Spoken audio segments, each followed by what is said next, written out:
जीवन की धन्यता भगवत प्राप्ति ही कही जा सकती है।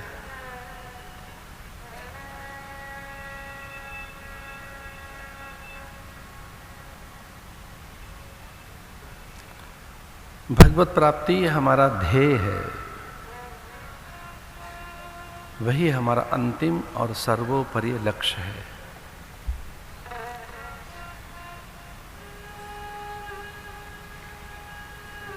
धन्य वे भी कहे जा सकते हैं जिनके मनोविकार मिट गए हैं।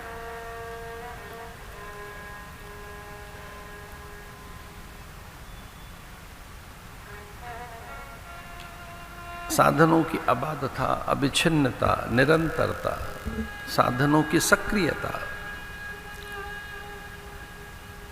अंतःकरण को निर्मल बनाती है, निश्चल बनाती है। जितने भी साधन हैं वे अंतःकरण की पवित्रता के लिए ही हैं।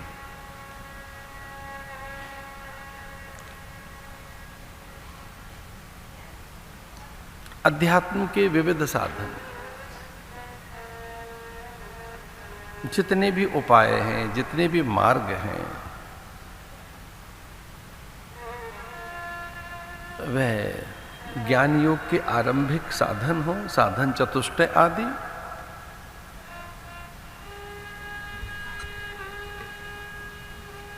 भक्ति मार्ग के साधन हो जिनमें श्रद्धा और विश्वास के साथ ही वो फलीभूत होते हैं,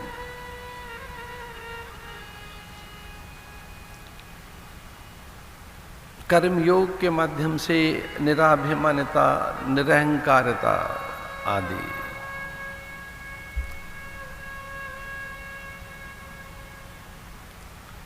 इसलिए आरंभिक साधन या साधनों की सक्रियता अंतःकरण की पवित्रता के लिए है।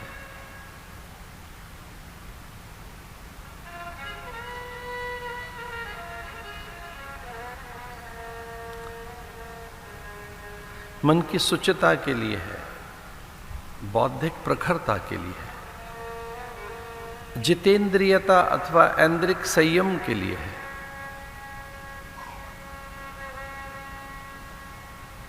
हमारा स्वयं पर नियंत्रण हो सके, हम अपने मन को नियंत्रित कर सके, वह हमारे वशीभूत हो सके, मन में शुभ संकल्प जग सके। इसे ये सारे साधन शुभता के लिए है,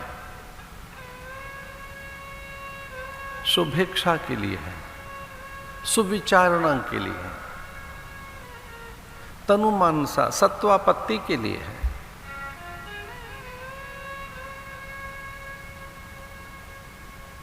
हमारी चेतना तुरिया को स्पर्श कर सके,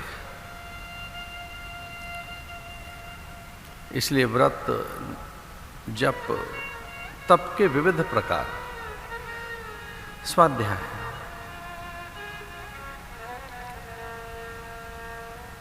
होम, योग अभ्यास, ये सब इसलिए हैं कि हम अविद्या से मुक्त हो सके, हम ये जान सकें सत्य असत्य क्या है, जड़ चैतन्य क्या है, नित्य अनित्य क्या है, सूचि असुचि क्या है, अनात्म क्या है।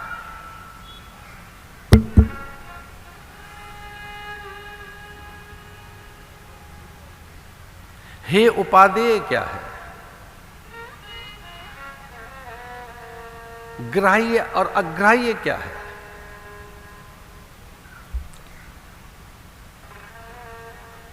क्या अग्राह्य है, त्याज्य, अमान्य, अपूज्य क्या है।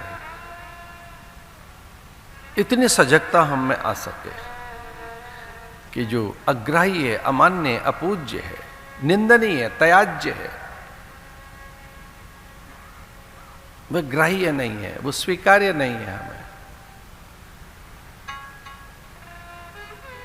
इतनी सबलता हमारे पास हो, ऐसी सजगता हमारे पास हो, हमारा विवेक स्थिर रह सके,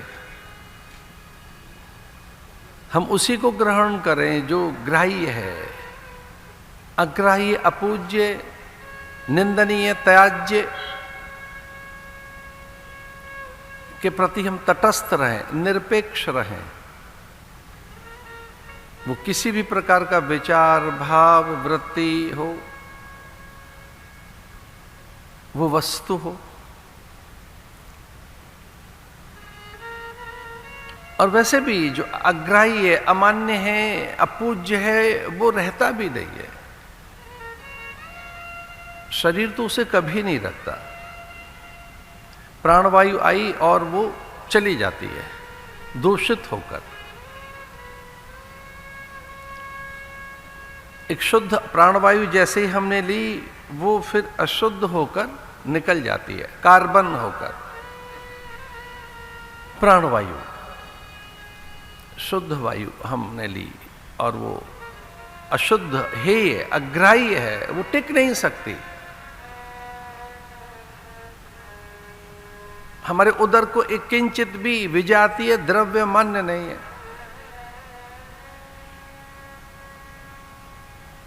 जब हमारे उदर को मान्य नहीं है, हमारे मन को भी वो स्वीकार्य नहीं है। वो मन को व्याकुल करता है, विचलित करता है। मन में खिन्नता, म्लानता आती है, मन व्यथित होता है। फिर धीरे धीरे अभ्यास होता रहता है मन का, लेकिन बुद्धि उसे ग्रहण नहीं करती। फिर मन, बुद्धि और पूरा अंतःकरण उसे स्वीकार भी कर ले तो हमारे अस्तित्व में उसके लिए कोई स्वीकृति नहीं रहती।